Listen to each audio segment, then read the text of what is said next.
Welcome to Bad Gear, the show about the world's most hated audio tools. Synthesizers can be considered a mature technology. Ample polyphony, pristine sound quality, efficiency in mass production and many other challenges have been tackled successfully, and until artificial intelligence takes over the whole electronic music production thing for good, the final frontiers are UI optimization, design and marketing. Today we are going to talk about the Digitone. This 2018 groovebox doesn't look like a very exciting concept on paper. Elektron basically removed the sampling capabilities from a marginally modified Digitakt, implemented a synth engine technically surpassed by more or less all Yamaha FM synths post 1987 and started selling it for the price of one mortgage on the house in most countries or 2 cans of beer in Sweden. That's what I call innovation. At the first glance, the Digitone is ticking the other Facebook synth dads are making fun of me, so I need to have all the Elektron boxes. A masterpiece of Scandinavian design with a few blasphemous specks of color and a DX7 tinted funk button houses 4 4-operator FM synths, which look like 3 OP1s for the less initiated, high-end Elektron audio engine for mixing low and high cuts and adding reverb, delay, chorus and drive. There's an elegantly conceived arpeggiator.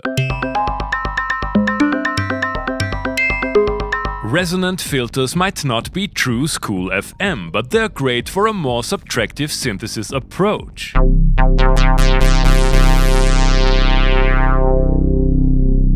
Elektron added a modern twist to the ancient 4-OP FM concept. Operators 3 and 4 are controlled by only one knob, defining the ratio between the two.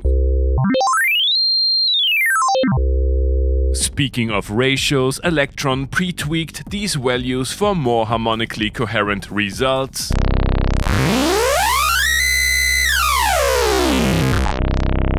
and added a dedicated detune control.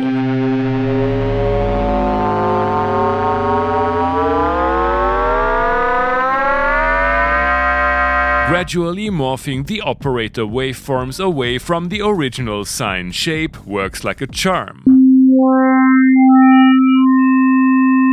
8 algorithms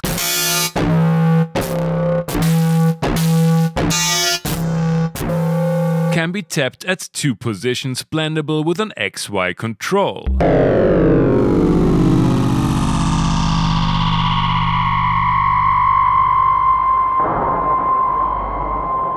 In contrast to most vintage FMs, the envelopes are easily accessible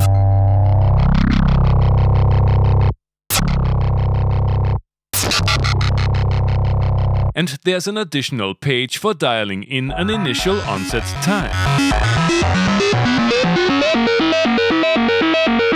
The 2 LFOs are versatile and straightforward. Like many northern electronic musical instruments, the Digitone is all about the workflow, which not only allows for streamlined handling of the groovebox, but also requires you to forget everything you knew about audio gear and completely surrender yourself to it. As a long-term Digitakt user, I have already been successfully assimilated, but for those of you who haven't yet experienced the blessings of the workflow, it comes with a few limitations. Sure, trademark features like Microtiming, the sophisticated condition functionality for rule-based variations,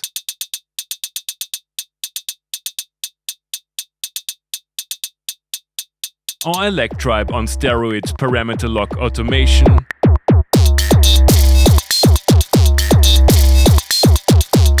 are so well thought out that it is hard to imagine life without it once you tasted the forbidden fruit. But in order to make sure that you use these holy hand grenades of synth tweakery to the fullest, more mundane features had to go. Polyphony is limited to FB01 like 8 voices for the entire machine. There is a menu for voice allocation though. Maximum pattern length is 64 steps, which amounts to 4 bars in the real world, but can be stretched out to multiple decades in the Digiverse using workarounds, and there's a song mode brought to you by the latest firmware update. I tried to install it, but Transfer didn't accept the sysx file, so we will have to make do with 1.21. The same setup worked great with my Digitakt. As it is, of course, tradition, the buttons are not velocity sensitive, but the instrument responds to velocity and aftertouch via Midi. Once again, talking about the workflow, project and pattern management are an acquired taste, but work well as soon as you get used to it. I wasn't able to find the awesome retrig functionality and compressor of the Digitakt. Implementation of external inputs is more than okay, and I like the 4 8-voice Midi tracks and preset system.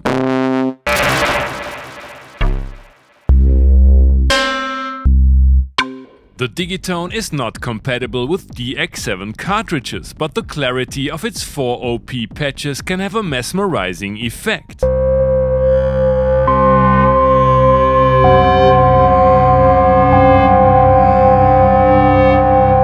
What else? 5-pin Midi good, stereo outs bad, overbridge for streaming multiple channels to your DAW cool, but not my thing. The keyboard version is an abomination, and thanks to local music tech retailer Klangfarbe for lending me one of their Digitone floor models. Elektron released the Digitone at the height of the latest FM revival. Does it finally make a complex synthesis method approachable, or is it just another modern music tech yarn fest?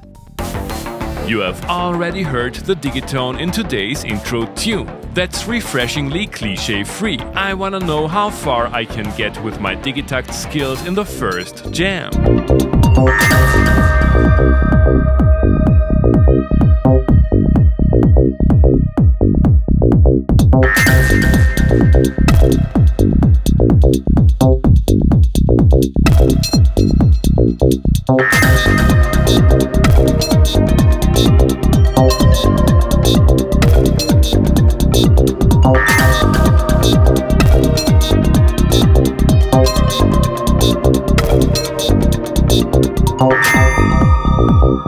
This thing packs some punch. Clean, clear, dynamic and easy to operate if you already know other Elektron stuff. Tweaking the engines is a breeze and the internal FX fit the FM sounds nicely. I found it challenging to squeeze an entire arrangement from the limited voice count. Let's team it up with its older sibling and a subtractive synth.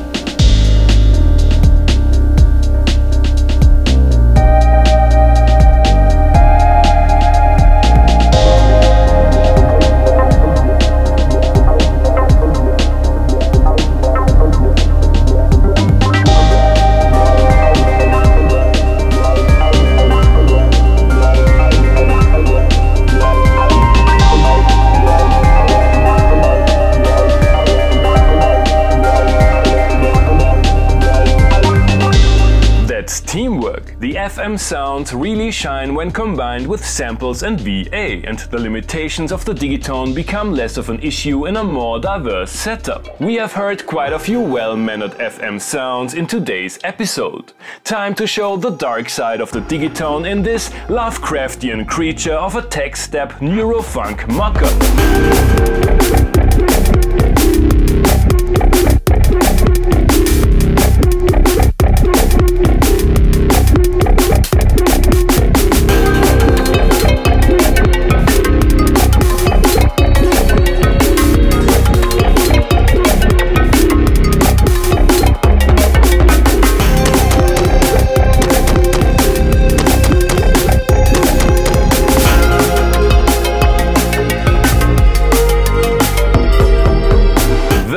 The Digitone is capable of turning simple FM patches into modern sounding tones with its powerful sequencer, modulation possibilities, wide sweet spots, high-end processing and converter technology. It acts and feels like a drum machine, both in voice count and UI concept, which, in my humble opinion, doesn't do its awesome tonal patches justice. I enjoyed using it for heavily modulated and abstract percussion, but for everyday drum duties I would still opt for a more conventional instrument. I think there is a reason why manufacturers of earlier FM grooveboxes threw in a corny sample player for good measure. Thanks for watching and see you next time! Hey guys, I hope you enjoyed the episode. Feel free to like, subscribe, become a patron and leave a comment what other kind of gear you would like to see and hear on the show.